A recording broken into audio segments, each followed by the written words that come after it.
Bona tarda novament, acabem setmana, hem fet un dia més, una setmana més i hem conegut alguns barris, vaja, tots els de l'esquerra del Ter, només ens queda Sant Ponç. Que Sant Ponç us en explicaré algunes coses, certament és un barri petit, he consultat les dades, les últimes que hi ha són de 870 persones censades, per tant és un barri petitó que a més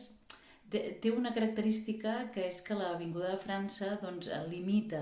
la bona connectivitat a peu a través de la Rambla Xavier Cugat fins al seu centre de referència, el centre cívic, que és el centre cívic Ter.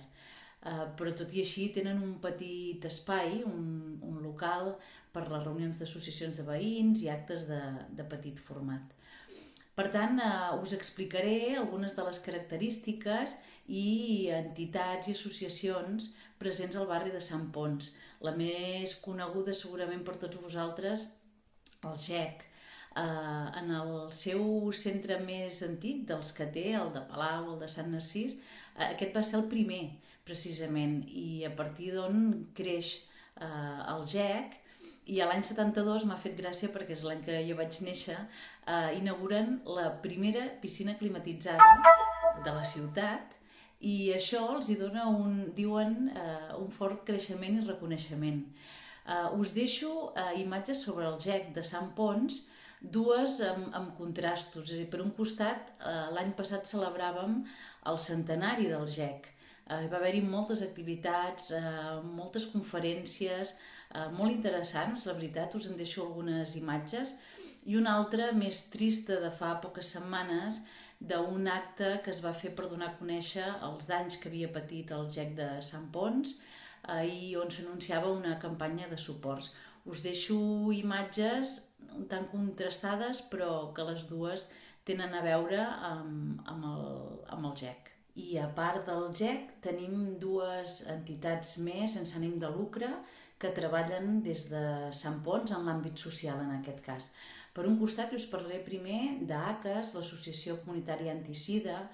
que durant molts anys han estat fent una tasca de prevenció importantíssima en diferents espais per la lluita contra la sida. Els vaig conèixer ja fa un temps i he col·laborat en allò que he pogut en la seva tasca. I per l'altra tenim la Llar Oxalis, que treballa, atén tant com a residència com a centre de dia a persones amb discapacitat física. A la Llar Oxalis, de fet, hi trobem una sala que va ser la primera amb diferents espais, instruments que ajuden a expressar-se a les persones que tenen aquest tipus de discapacitat a través dels seus sentits, de la vista, de l'olfacte, del tacte.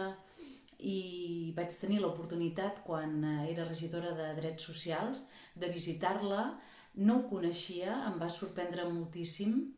i la veritat és que s'ha d'agrair i molt la tasca que es fa des d'aquesta llar en benefici de persones ja majors d'edat, amb edat avançada fins i tot, alguns dels residents que tenen aquest tipus de discapacitat que es fa absolutament impossible tenir una vida absolutament autònoma. També se'ls ha d'agrair que col·laboren amb el Centre Cívic Ter en diferents activitats, per exemple la Setmana de la Felicitat, i us animo que si teniu ganes de fer voluntariat en aquest àmbit us hi acosteu un dia, perquè moltes vegades requereixen de voluntaris per ajudar a que aquestes persones puguin sortir del centre, fer algun passeig, participar d'alguna activitat, com us deia, la Setmana de la Felicitat, o quan es fa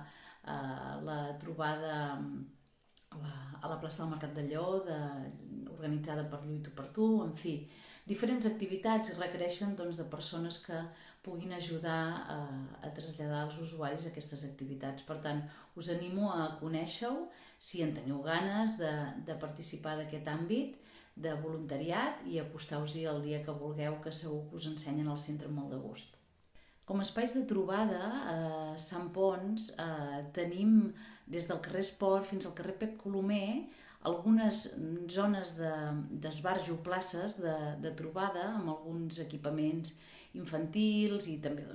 bancs de trobada per la gent gran. És cert que cal, i en els pressupostos participats del 2019 així es va incloure millores, sobretot a l'alçada del carrer Pep Colomer, darrere del Carrefour, perquè ens entenguem, tota aquella zona, però hi ha aquests espais i ja que hi ha un carrer dedicat a Pep Colomer, permeteu-me que us digui que va ser un pintor gironí que va deixar un gran llegat artístic, però també de promoció de nous talents, de nous artistes, important i d'una manera generosa. Va deixar concretament una casa que està entre Torre Gironella i la Vall de Sant Daniel per joves artistes que poguessin o volguessin fer estades de creació artística promogudes per l'Ajuntament de Girona. Aquest és un tema que hem posat sobre la taula diferents vegades i és cert que no ens n'acabem de sortir per tal de poder recuperar aquesta casa i aquest espai com a centre de creació artística. En qualsevol cas, he pensat que valia la pena recordar la figura de Pep Colomer, ja que Sant Ponç hi té un carrer dedicat. I finalment, sobre el futur del barri, la problemàtica que us deia de la connectivitat té una difícil resolució, perquè certament té tota l'avinguda de França que passa per davant del barri i és complicat i allò que s'ha pogut fer ja s'ha fet, però sí que hi ha millores, com us deia, de les zones comunitàries com aquesta que us comentava de Pep Colomer, de ben segur, però hi ha un aspecte clau pel barri de Sant Ponç i per aquesta zona de la ciutat, que és quin és el futur o quin ha de ser el futur de l'edifici de l'actual Trueta, perquè sigui quina sigui la decisió que es prengui des de la conselleria, el que està clar és que aquest edifici quedarà buit en els propers anys i per tant crec que caldrà un procés de reflexió. Nosaltres ja hem publicat algunes opinions al respecte, però en tot cas serà un element, una oportunitat de futur per a aquest barri i per reestructurar la mobilitat i tota la zona d'aparcaments i d'espai públic del barri.